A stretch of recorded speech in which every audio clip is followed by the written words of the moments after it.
The topic for this video is chemical names and formulas. The essential questions are: what are polyatomic ions, and how do you name and write formulas using the polyatomic ions? So poly means many, and atoms, so many atoms in an ion. So that's what a polyatomic is, and it's basically prepackaged and it comes with a charge, so it's still looking to bond. Most of them are negatively charged, so they want to bond with metals. You'll want to memorize a lot of these and be familiar with the rest. Okay, so this first one is nitrate, and then we have nitrite, sulfate, and sulfite. And these four are pretty common. You'll want to memorize these. And you can start to see a pattern forming where it has an extra oxygen. It's nitrate. It ends in ATE or sulfate. And where it has one less oxygen, it ends in ITE. We have hydrogen sulfate or bisulfate. The prefix bi also can stand for hydrogen. Hydrogen sulfite or bisulfite. Phosphate, phosphite, hydrogen phosphate, and dihydrogen phosphate. Okay, and I'll give you a chart that has all of these, so you don't need to write all this down. Phosphate and phosphate are two that you would probably want to memorize. Next we have carbonate, bicarbonate, chromate, dichromate. You can remember that one because there's two chromiums on that one, Cr2O7. Next we have four different variations of chlorine with oxygen. So the ClO3 is going to be the chlorate, and one less oxygen, ClO2, is going to be chlorite. But we have a ClO and a ClO4, so we have to differentiate those as well. So we have hypochlorite, perchlorate, acetate is going to be the name we use the most. Sometimes you might see ethanoate, oxalate, iodate, cyanide, thiocyanate, and thiosulfate. And the most common ones that you may want to memorize on here are carbonate, your chlorate and chlorite, and your cyanide, and your acetate. Next we have bromate, permanganate, and these last two are very, very common. You'll definitely want to know these. OH is hydroxide, and NH4 is the only positive one we're going to worry about, and that's ammonium. Remember, NH3 was ammonia. This is ammonium. So to write the formulas, you're going to just use that crossover trick that we use for the ionic compounds. You want the charges to cancel out to zero still. So for sodium acetate, you have sodium, which is a +1, and acetate, which is a -1. They already cancel out to zero, so we can just rewrite them, and we're continuing to write the positive one first and keep the polyatomic ion all together. Potassium carbonate, potassium has a +1, carbonate has a -2, so I'm going to use my crossover trick, and I get K2CO3. That 2 goes over for the potassium, and the 1 stays with the carbonate, which, remember, if we have a 1, we don't write that. We just write the compound itself. Copper 2 sulfate. Copper 2 tells us that that's a 2+. Sulfate is a 2-. That already makes 0, so we just rewrite, and we have CuSO4. Ferric nitrate. Ferric tells us it's a +3 charge on the Fe. Nitrate is an NO3 with a -1 charge, so we do not add up to 0. We're going to do our crossover trick, and we get FeNO3, but I haven't put in the crossover yet. That's just the polyatomic ions 3, so I need to put an additional 3 there. And so that right now looks like it only applies to the oxygen, but we need it to apply to the whole NO3. So we're going to borrow a trick from math.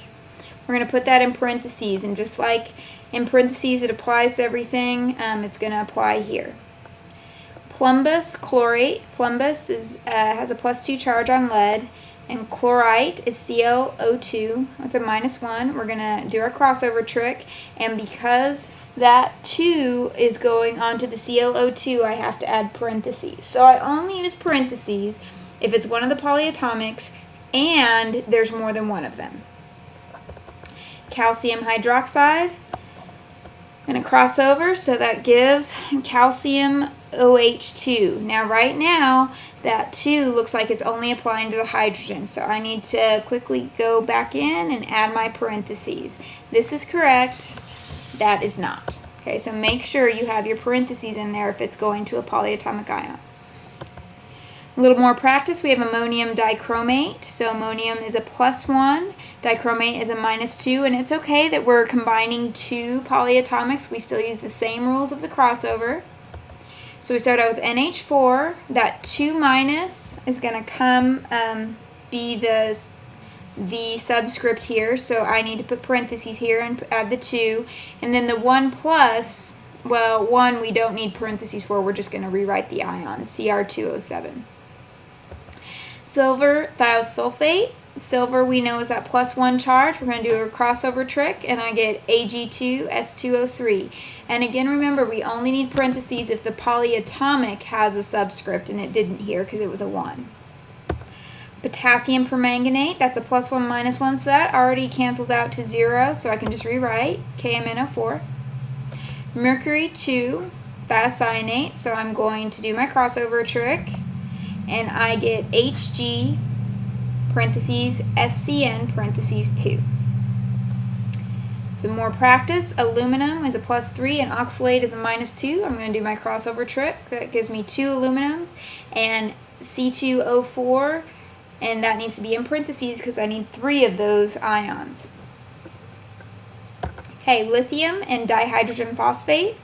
So again, this just cancels out. I got +1 -1, so I'm going to rewrite. Zinc bicarbonate, it does not cancel out, so I'm going to use my crossover trick, and the 2 is going on the polyatomic, so I have to add those parentheses around it. Stannic is +4 and sulfite is -2. So I'm going to use those crossover, but remember this time I want the lowest ratio, so I'm going to reduce it.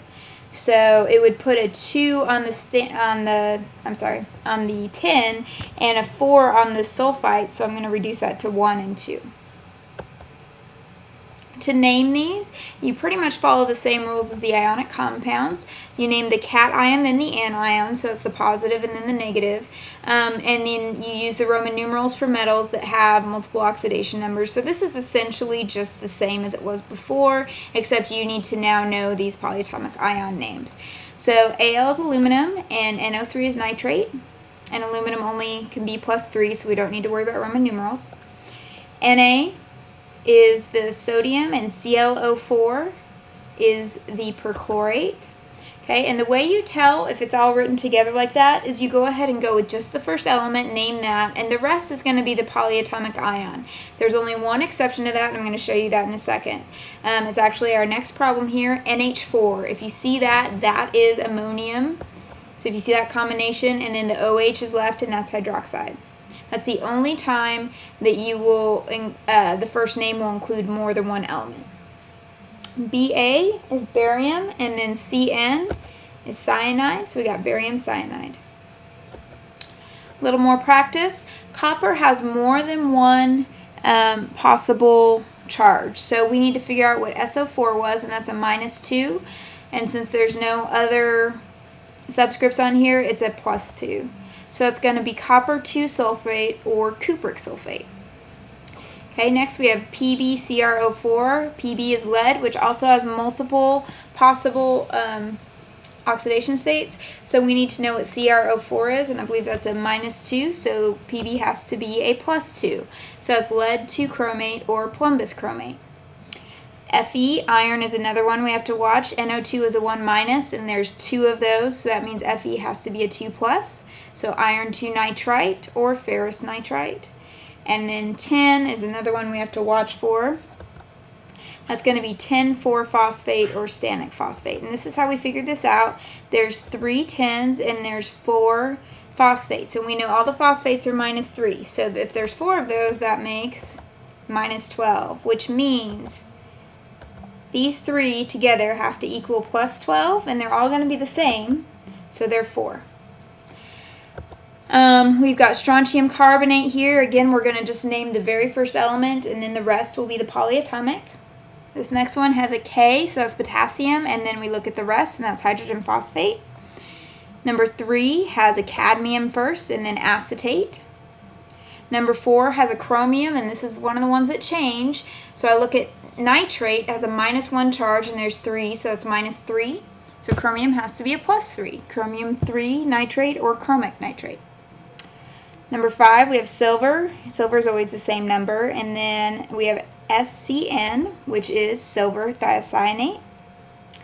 And then number 6, we have aluminum and then hypochlorite, aluminum hypochlorite.